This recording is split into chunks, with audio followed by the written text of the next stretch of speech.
rage and the people imagine a vain thing. But you know, Mr. Speaker, the Honourable Member for Christchurch South, as he began, said, when we can't understand what is happening, we create a myth, a false belief, a false idea. When we do not understand what is happening, we create a myth. The Honourable Member for Christchurch South has spent about 9 hours attempting to create for the people of this country a myth, almost like a spider's web, and then try to attach all kinds of dirt to it. My experience has been that dirt of the volume that was demonstrated doesn't really, a spider's web can't support it. And so there's an inherent challenge with trying to do what the Honourable Member for Christchurch South was trying to do over the last many hours. But you know, the people of Barbados, one or two people have commented that they were forced to listen to a presentation that spoke a lot about Errol Walton Barrow, the late Right Excellent Errol Walton Barrow. And they were forced to do it watching 2 letters on the screen, KC. And somebody said, but wasn't it the Right Excellent Errol Barrow who said he wouldn't be caught loitering on the steps of the Colonial Office past closing time? There is an inherent contradiction, Mr. Speaker, an inherent contradiction in a presentation that speaks to liberation from colonial ties, but holds so tightly to what is supposed to be counsel to the king. But I don't know if the Honourable Member is the leader of His Majesty's loyal opposition. But, Mr. Speaker, just alert those who indicated that they're confused by the KC that Barbados is no republic, has been for a few years, and those who are the inheritors of the Right Excellent National Hero are proud to use senior counsel. But I will say to you, Mr. Speaker, that after 9 hours, probably 10 hours, of not connecting substantially with I want to say substantially, because there was some gnawing at the edges, of the budget presentation. Mr. Speaker, I am not using the word rat, and the same way that you were protecting the leader of the opposition, I want you to protect me. I am not using the word rat. There was some gnawing at the edges. But to spend so much time and not connect with the substance of the budgetary presentation, not connect with the philosophy underlying the budgetary presentation, to use the opportunity, to attempt to use the opportunity to do something that one far greater did in the past. I remember as a youngster, not yet able to vote, listening to a response from the late Richard Haynes, Dr. Richard Haynes, who connected with a budget and who also was able to make some presentations on his party's behalf. We have seen a deterioration in the contribution of the opposition to the business and to the debate of this honorable chamber. A noticeable deterioration. But we will proceed. This government, Mr. Speaker, has some experience in cleaning up sewage. We spent about a year doing that on the South Coast. We actually did it right on the border of the constituency of the Honourable Member for Christchurch South. And so we are capable of cleaning up the messes that the Democratic Labour Party creates. Because the public should remember that it was a former candidate for the Democratic Labour Party working for the Democratic Labour Party government who alerted the Democratic Labour Party that there was a problem with the sewage system. A party that cares nothing about people or infrastructure allowed the dismantling of the sewage system so that we had to witness, a proud Barbadian people had to witness in this country sewage flowing on the streets. The Honourable Member for St. James Central uses a word that my dad used to use. I feel a little bit uncomfortable using it, but my dad used to say jobby. I still don't feel comfortable using it. But let me just say sewage on the streets of this country, next door to the constituency of the Honourable Member for Christchurch South. In those days, Mr. Speaker, in those days, that Honourable Member, the leader of the opposition, disliked that, lambasted the Democratic Labour Party for allowing sewage to be flowing on the streets in his more enlightened days. In his more enlightened days. You know, people are asking you things all through these debates. And there are those who are wondering about this newfound attraction to stability. And they are reflecting on the fact that was this the same person, organization,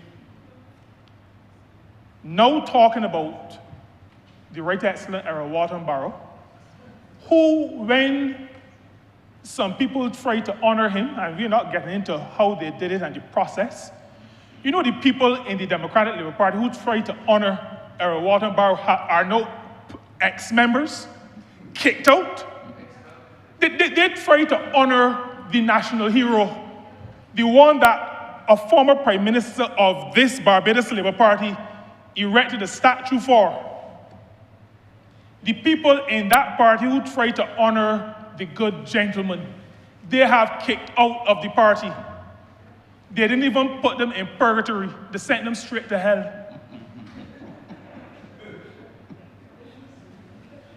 This newfound attraction to stability, kicking people out of a party, changing locks on doors at a party headquarters, this newfound love for stability, stopping people, and this is the one that really hurts me the most. When, I don't even know how to say this, Mr. Speaker, how do you stop people from attending a religious service? How do you close doors? How do you shut gates? How do you put police officers outside of a place of worship? How do you do that? What possesses you to keep people from singing the songs of Zion, the songs of Moses and the Lamb? Police officers. And then you have the gall to come into this place and talk about stability and tyranny. Tyranny? With police stopping you from going in church. Because once the place is consecrated, it becomes church. The church is not the structure that was built only for that purpose. And anybody with a diploma in theology should have known that. Was really, I would almost say, the height of despicable behavior. But if I use the word height along with that behavior, I think I elevate it. Oxymoron. It took bad behavior to new depths. To new depths. This matter of tyranny is an interesting one. The Honourable Leader of the Opposition, the Honourable Member for Christchurch South, used as his example the phrase, "Give me the vote and watch me." I thought that to be very curious. The Honourable Leader of the Opposition, the Honourable Member for Christchurch South, was on the platform agreeing with the slogan that was the party's slogan enunciated by its leader, by our leader, the Honourable Prime Minister. He was agreeing with that, "Give me the vote and watch me." But you know that the people in Christchurch South are now wondering what happened to that slogan. They give him the vote and they watch him jump ship. But, Mr. Speaker, that was not what the Prime Minister meant. That is not what the 30 of us meant. We did not mean give us the vote and watch us betray your confidence. That is not what we meant.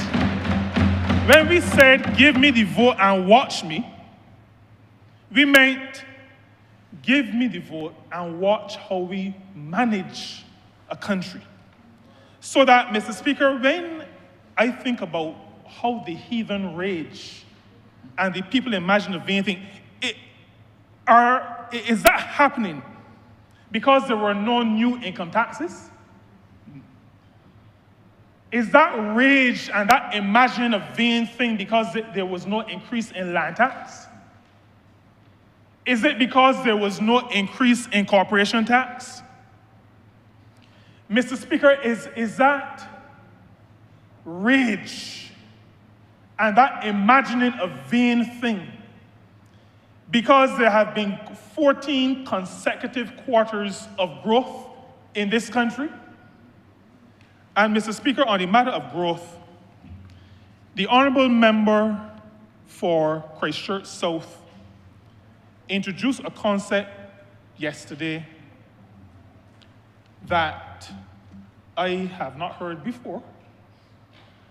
I heard mention of inflationary growth. Now, I want to give a little bit of advice. I don't think it's going to be taken, but I'm going to give it anyhow. I sat at the feet of a gentleman when I was studying economics at KFL campus of the University of the West Indies. The former Honourable Member who I referred to earlier, who gave a budget reply and also gave alternative proposals in 1986, took advice from that goodly gentleman.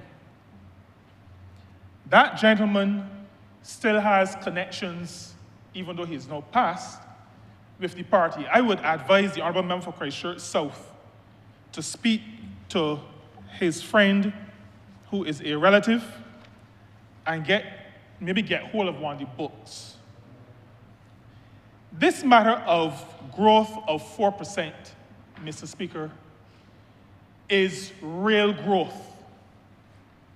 And when an economist says real growth, an economist is, and I'm not an economist, so I'm speaking, but I'm saying what an economist would say to you. Real growth is when nominal growth is adjusted for inflation. And I know, Mr. Speaker, that you know, because you have been exposed to much study in economics. But I know it is not in your place to correct an honourable member when he or she is on a fool's errand.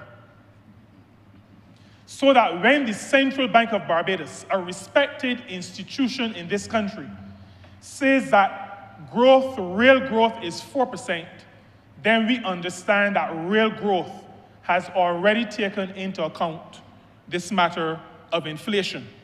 And so attempting to say to the people of this country, because he does not fool anybody in this chamber, but attempting to mislead the people of this country not to accept the information given by the Central Bank of Barbados is not a nice thing to do. It is uncharitable, it is misleading, attempting to mislead the people of this country. I say to the people of Barbados, be careful with people who trifle with the truth in an attempt to get your vote or to get your support. This is not the place where you twist facts. You know, that same honorable member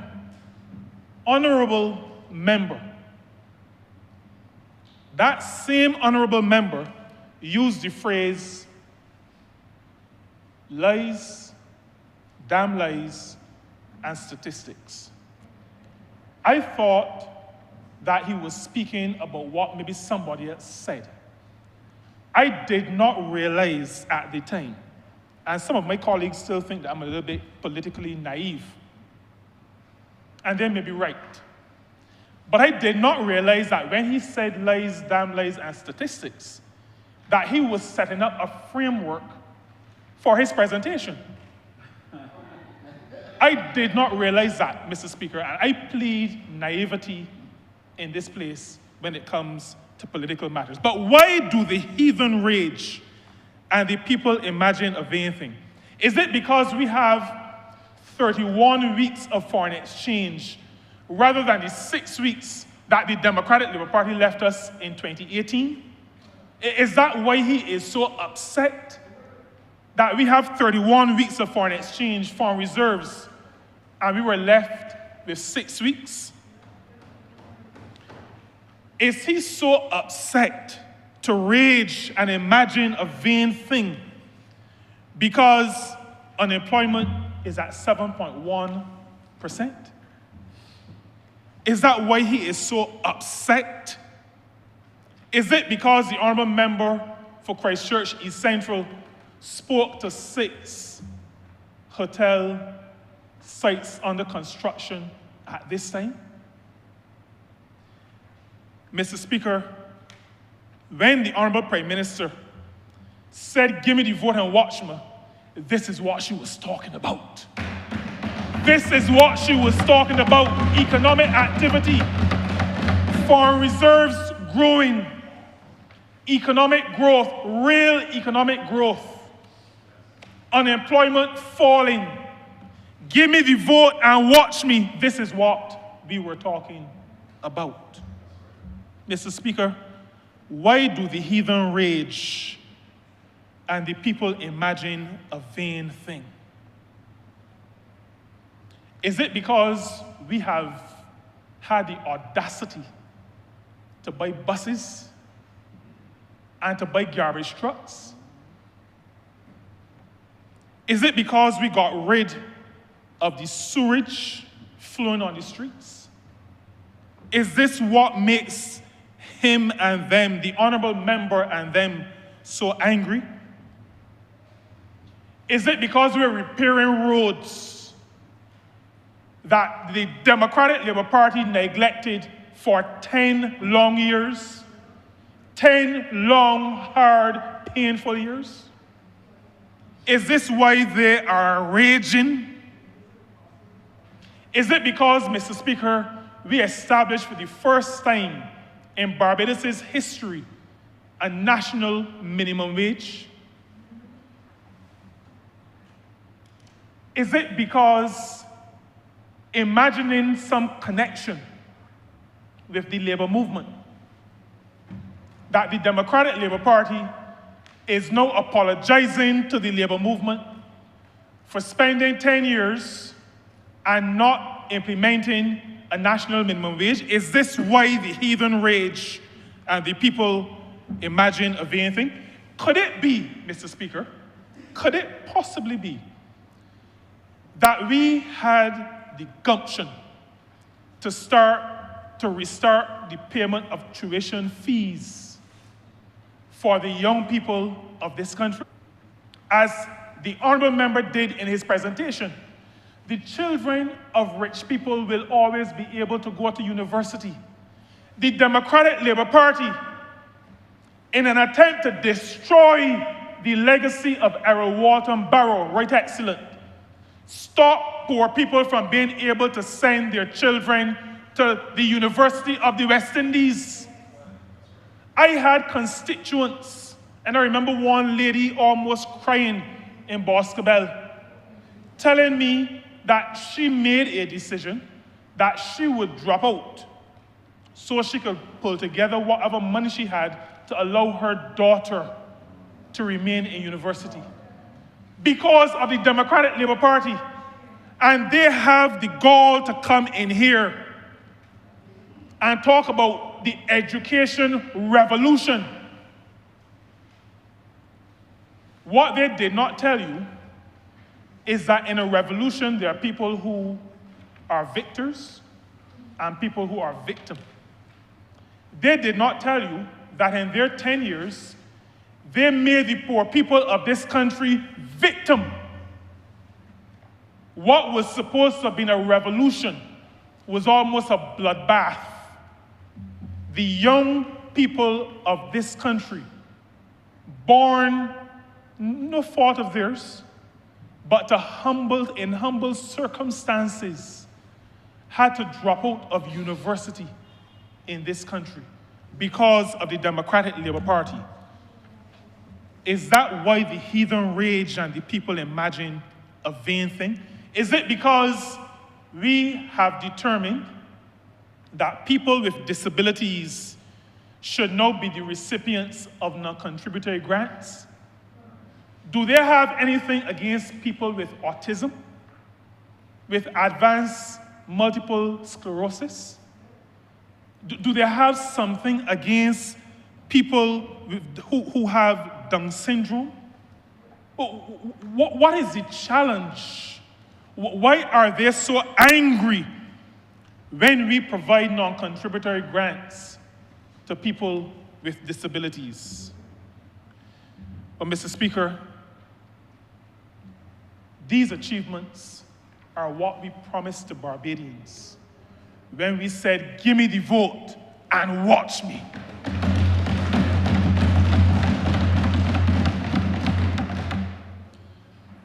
Mr. Speaker, I am still not sure why the heathen rage and the people imagine a vain thing. Part of the answer is when we cannot understand what is happening, we create a myth, a false idea, a false belief. But Mr. Speaker, could that rage be because we have given back the reverse tax credits that the Democratic Labour Party, a party that says it is for the people, it is for poor people, a party that took away the reverse tax credits from most of the Barbadians who were deserving of it, we came into office and restored it. Is that why they are so angry? That we've restored the reverse tax credit? Are they angry that on top of that, we implemented a compensatory income credit to give back to people just above that initial band an amount, once the cash flow of the country allowed, an amount that would be the equivalent, estimated equivalent of what they would have paid in VAT? Is that why the heathen rage? Is that why the Democratic Labour Party is so upset about the Barbados Labour Party and the budget presented by the Honourable Member for Christchurch East Central? Could that be the reason?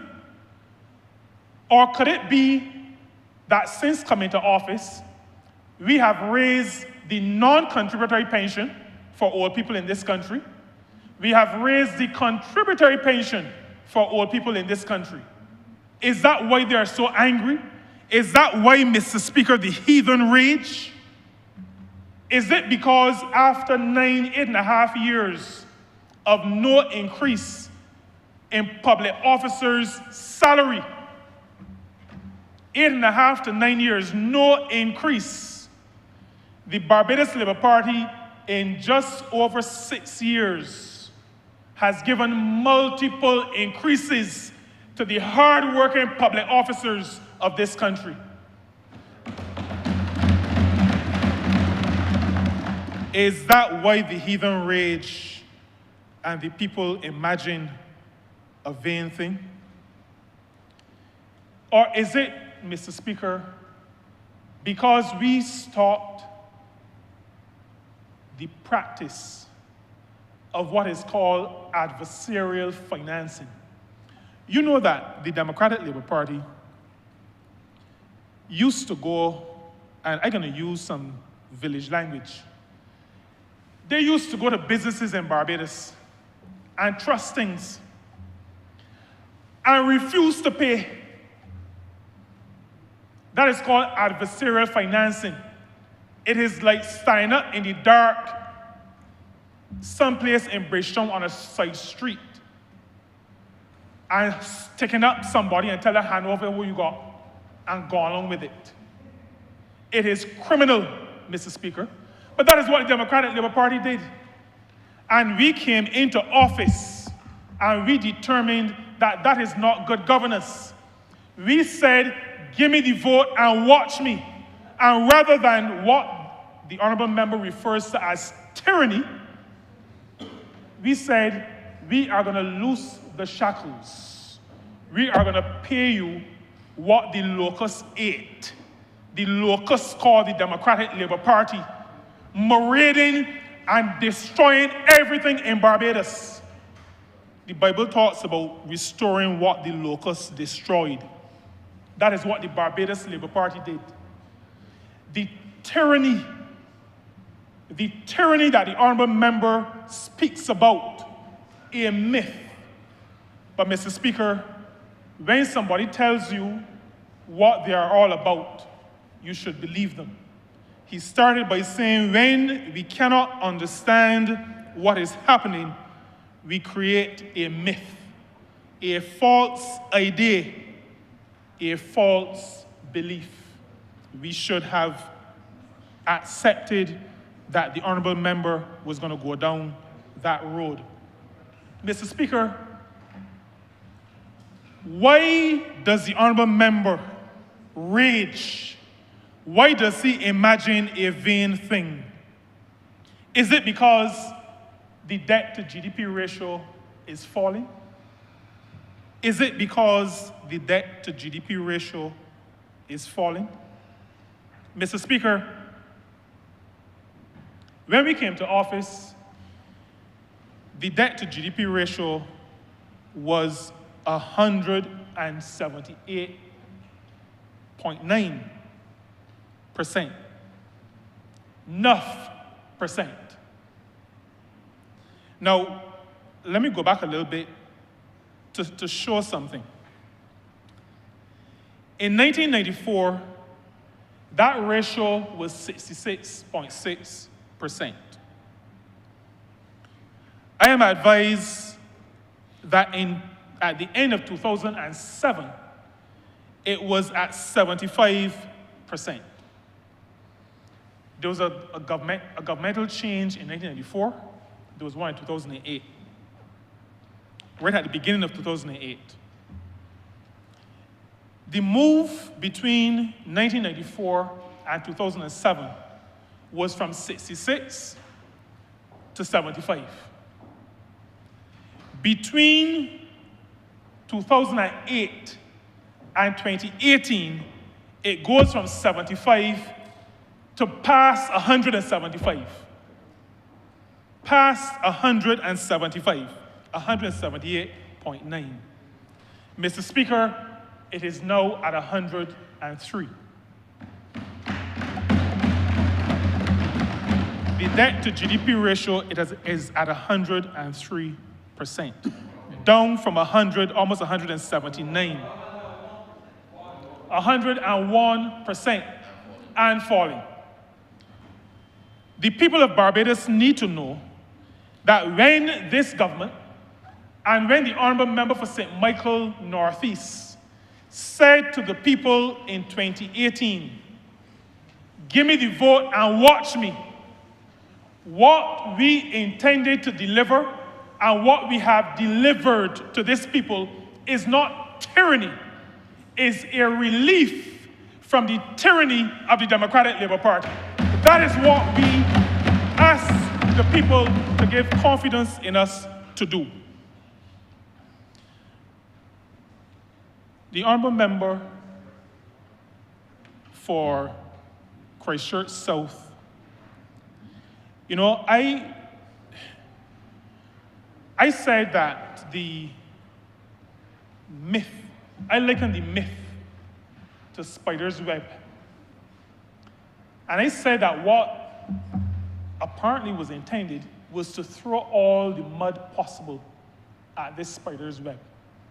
But a spider's web is not able to hold a lot of mud. It will hold a little bit of dust. It can't hold mud.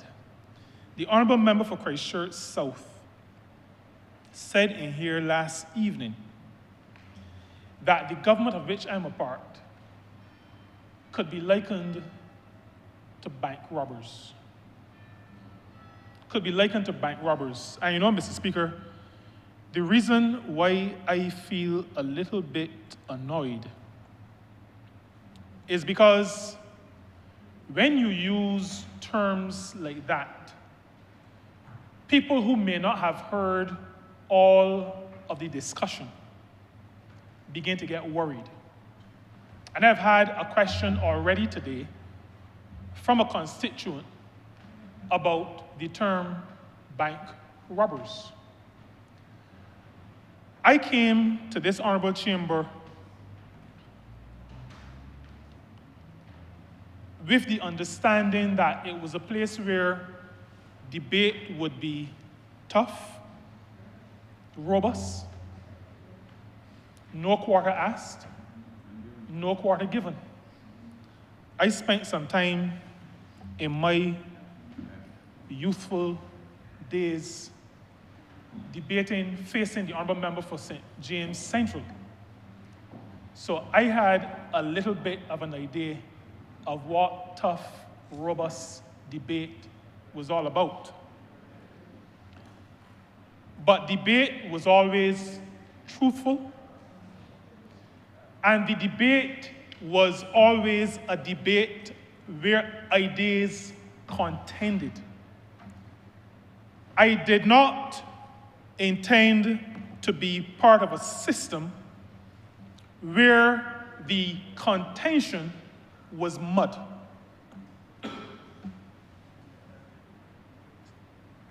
Attempting to say to the people of Barbados that the government is engaged in something that could be likened to bank robbery is disingenuous, to put it as nicely as I can. My constituents would not expect me to use any other word, but it is disingenuous. It is almost like sewage. It is dirty. It is really dirty. We live and operate under a piece of legislation, Chapter 93, unclaimed and undistributed monies. Now, Mr. Speaker, we didn't invent this piece of legislation. This is Chapter 93. When you look at it, the year is 1891. 1891, Mr. Speaker, I did not say 1991. I said 1891. A piece of legislation that every government has followed since 1891. So even before the uprising of 1937, even before universal adult suffrage of 1951, even before independence of 1966, we, the country, followed this piece of legislation. Mr. Speaker, every year in Barbados, there are publications where there are lists in the newspaper that say these funds are unclaimed. Mr. Speaker, if you are like me, you go through the list, it is in fine print. And I go through the list just in case there was some $20 or $30 that I forgot I had somewhere. And Mr. Speaker, a lot of Barbadians go through the list. That list is published before the funds are transferred to the central bank. And sometime after the funds are transferred to the central bank, if they're still not claimed, the funds are sent to the Treasury. They are put in the consolidated fund of this country. That makes those funds available for use. Now, Mr. Speaker, life is interesting. What the Honourable Member for Christchurch East Central attempted to do, did, under the provisions of the law, what he did was to segregate some funds for resilience purposes. But when I tell you that life is interesting, this is what I mean. In the very early 1990s, when the Democratic Labour Party was in office, when hard times hit, and Mr. Speaker, hard times hit because of the folly of the Democratic Labour Party, pitching to the country some nice ideas that almost knock out our foreign reserves and put us in trouble right at the beginning of the 1990s. But the Prime Minister of Barbados at the time, the Minister of Finance of Barbados at the time, removed some guardrails from around some of those funds. And I remember very clearly, because at that time, I was a student of economics and we watched what was going on. He removed these funds that were segregated and he put everything into the consolidated fund. He did it so that government could take up the money and spend it wherever they wished. When we say, give me the vote and watch me, we're not talking about tyranny. We are talking about good governance. And so what the Honourable Member for Christchurch East Central said to the country on Monday evening, and what we are saying as a government to the country now, is that we take resilience seriously. We take the building of capacity seriously. And what we intend to do is to ring-fence some of those funds so that they can only be used for the purpose of building the resilience of the people of this country. That is what our people deserve. That is what we mean when we say, give me the vote and watch me. The tyranny of unshackling a people from the Democratic Labour Party. Mr. Speaker, there are a whole number of things to say. I can't say all because I'm conscious of the time. But you know, this matter of truth and the misleading or the attempt to mislead the country is always a challenge for me. Those who know me know that I said I've come into this place only with my reputation, and I intend to leave with my reputation. I am a member of the Public Accounts Committee of this country. I have been a member of the Public Accounts Committee of this country since early June 2018. Mr. Speaker, I have missed very few meetings of the Public Accounts Committee. I say through you to the country, that the members of the Public Accounts Committee from the Barbados Labour Party side, from the government side, have never stopped the Public Accounts Committee from meeting. We have turned up to every meeting of the Public Accounts Committee.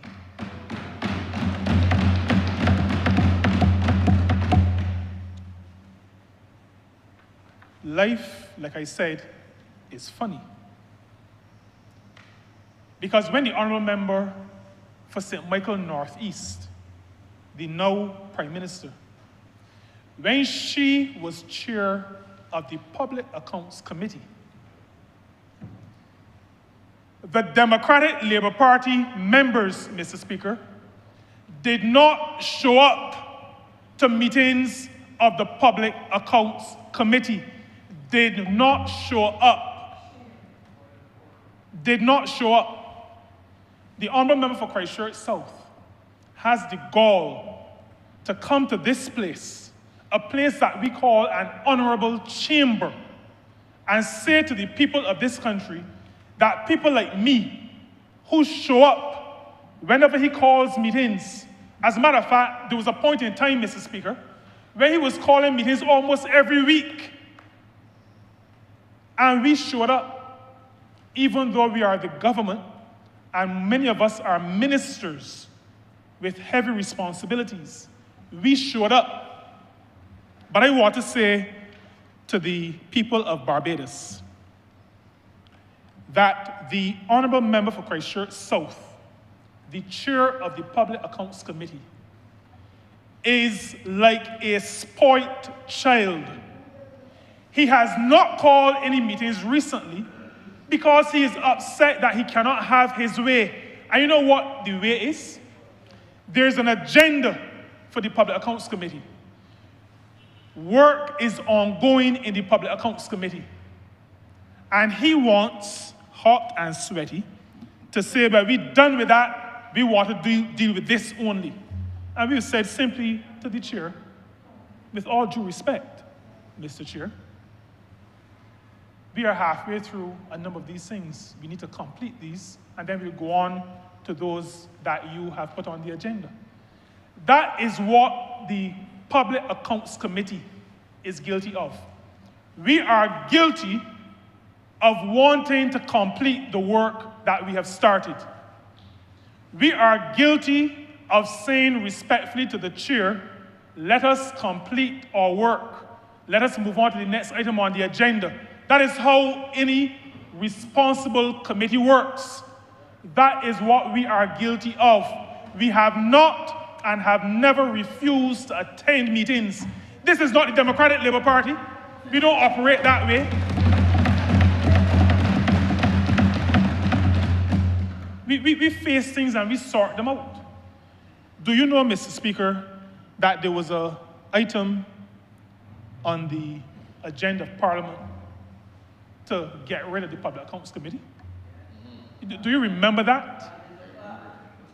It wasn't the Barbados Labour Party, a party that the Honourable Member for Christchurch South has accused of tyranny. The Democratic Labour Party, because it could not, well, they refused to attend meetings, and then brought a motion to this House to repeal the Public Accounts Committee Act. They wanted to get rid of the Public Accounts Committee, refused to attend meetings, and then had the gall to come to this honourable chamber to get rid of an entity that is to act as checks and balances for the expenditure of public funds. They have the gall. Mr. Speaker, you know, when you sit for so long, sometimes you wonder if the blood is flowing. I shook my feet. I went out to the bathroom a couple of times. I drank water.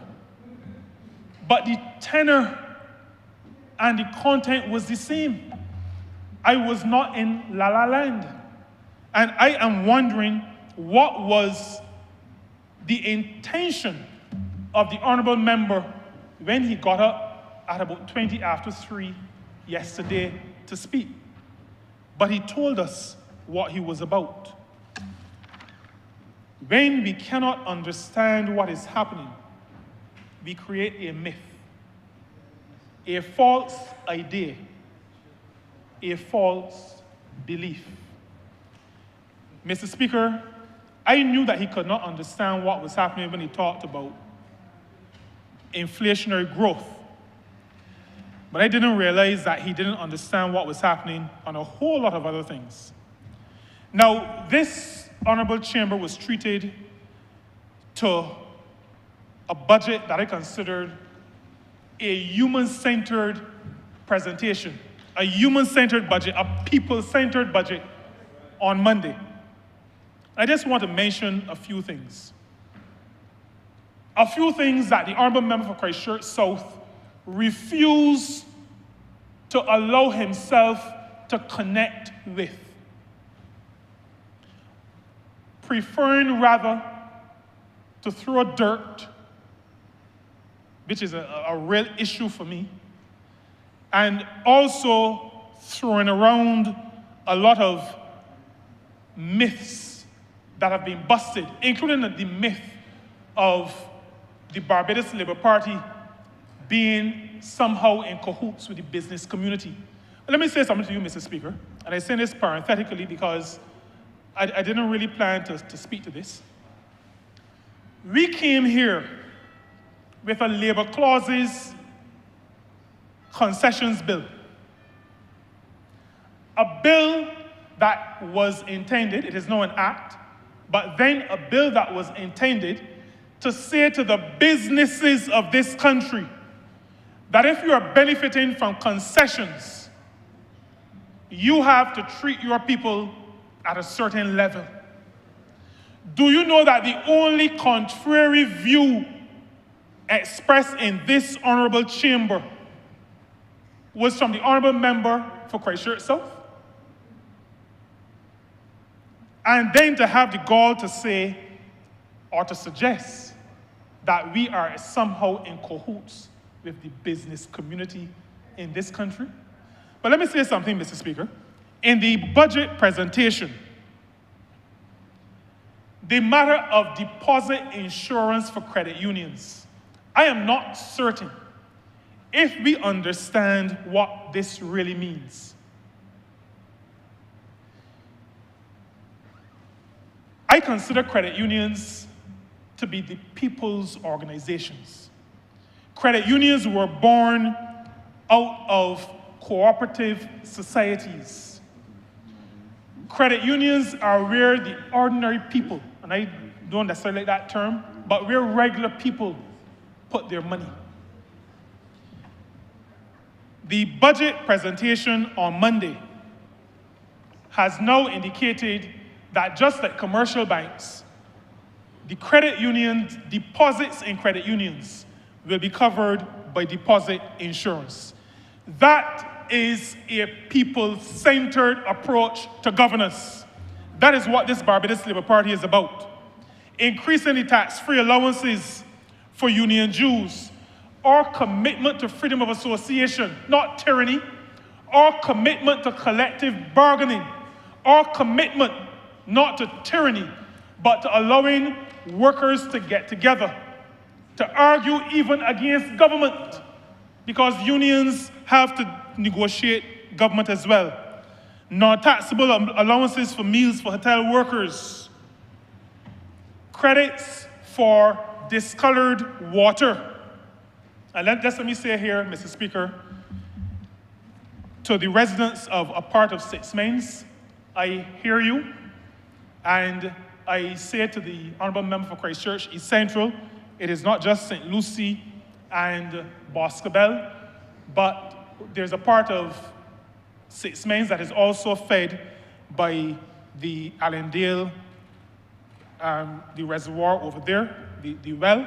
And so Six Mains, Mr. Speaker, through you to the Honourable Member, that has to be added. Honourable Member, you need to wind up. I will wind up. Wind down rather than wind up. No, I can If wind you tell wind up, you can speak for 15 more minutes. Yeah, I mean wind down. Yeah, I hear you, Mr. Speaker, but I want to wind up to say that the matter of the minimum wage is what I have to touch before I say.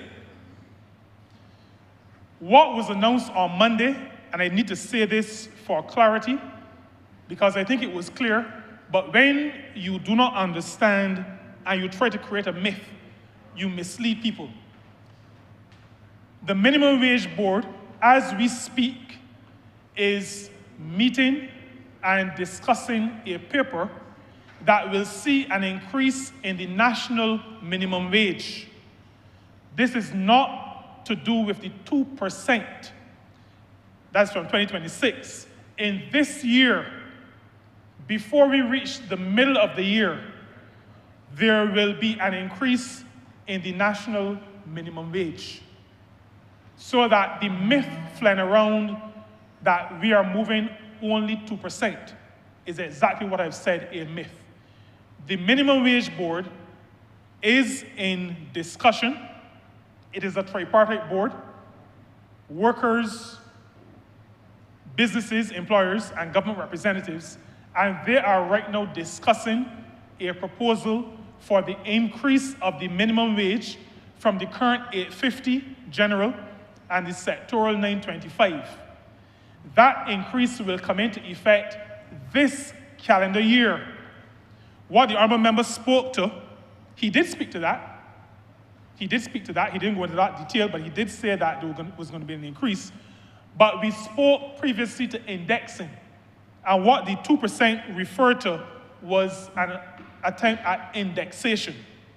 The Minimum Wage Board is also looking after the increase at the indexation matter and will be conferring with the Ministry of Finance on that matter. I conclude, Mr. Speaker, just to say, because I think I have to respond to this, to say that we are in the process of reconstituting the Employment Rights Tribunal. We are, as a government and as a party, we've grown up understanding that we face our issues and we fix them. We are reconstituting the Employment Rights Tribunal. The tenure ran out at the end of 2024. We are awaiting at this point the nominations from one of the social partners. Once we have those that we expect they have committed, we expect to have those in the next week or so. Once we have those persons, we will go to cabinet and the tribunal will be reconstituted. And so we'll be able to move forward. But I have to say that we have done a lot of work more, and I will come back to this honourable chamber with the actual numbers, a lot more in the years since we came into office than was done in the years before we came to office since the tribunal was established. Mr. Speaker, I conclude by giving my 100% support to the budgetary presentation given by the Honourable Member for Christchurch East Central on behalf of a government that has said to this people, to Barbadians generally, give me the vote and watch me. We have seen on Monday a people-centered, human-centered budgetary presentation, one that connected with the people, one that empowers people, one that the people of this country are already recognizing, in spite of the mud, is one that has their interests at heart, one that seeks to empower them. The people of this country have sent a message to say that electioneering is fine, but you cannot do it on the back of lies, dirt, and innuendo. The people rejected it twice before. A few who have spoken to have said to me in their discussions with others that they're going to reject it again. Mr. Speaker, this Barbados Labour Party is the party of the people, of the broad masses of the people. This is the authentic Labour Party, not just in Barbados, but maybe across the Caribbean. We remain committed to the people of this country. We remain committed to the workers of this country.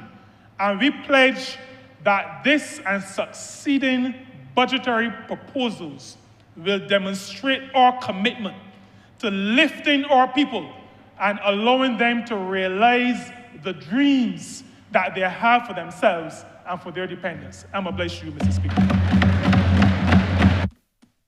Here. Here.